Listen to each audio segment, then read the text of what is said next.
पानी बाँड्न गएको हुँ भन्ने पोसाक लगाएका विद्यार्थीलाई ढाल बनाएर लासको सिडी चढ्दै राज्य सत्तामा पुग्ने गतिविधिलाई राजनीतिकरण भनिन्छ। सम्माननीय सभामुख महोदय, भिरमा अड्किएको मान्छेलाई उद्धार गर भन्नु राजनीतिकरण होइन।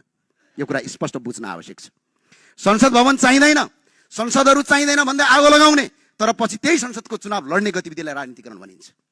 आफू पदमा हुँदा नहुँदा नेताको तलब सलब हटाउनु पर्छ, अगाडि पछाडि ट्विटी गाडी सुरक्षाकर्मी राख्न हुँदैन भन्ने, तर सत्तामा पुगेपछि आफ्नै अगाडि पछाडि सुरक्षाकर्मीको लावा लस्कर घेरा लिएर हिँड्ने प्रवृत्तिलाई राजनीतिकरण भनिन्छ। आफै सरकारमा बस्ने, आफै आफ्ना कार्यकर्ता लगाएर न्युरो र सञ्चार माध्यम र कार्य र प्रतिपक्षका घर अगाडि अवैधानिक पार्किङ गराउने, त्यसको भिडियो बनाएर सर्वसाधारणले गरेको भन्दै अल्गोरिदम फलाएर मिडियाबाजी गर्ने गतिविधिलाई राजनीतिकरण भनिन्छ।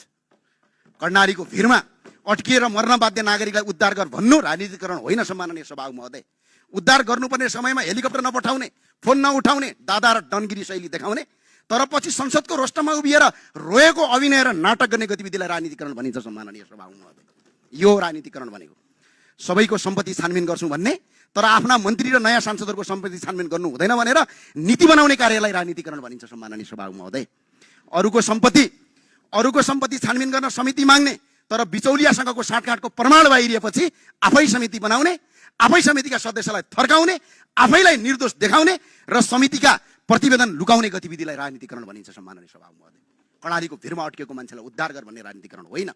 सम्माननीय सभामुख महोदय, हामी सेवा गरेर राजनीतिमा आएका हौँ।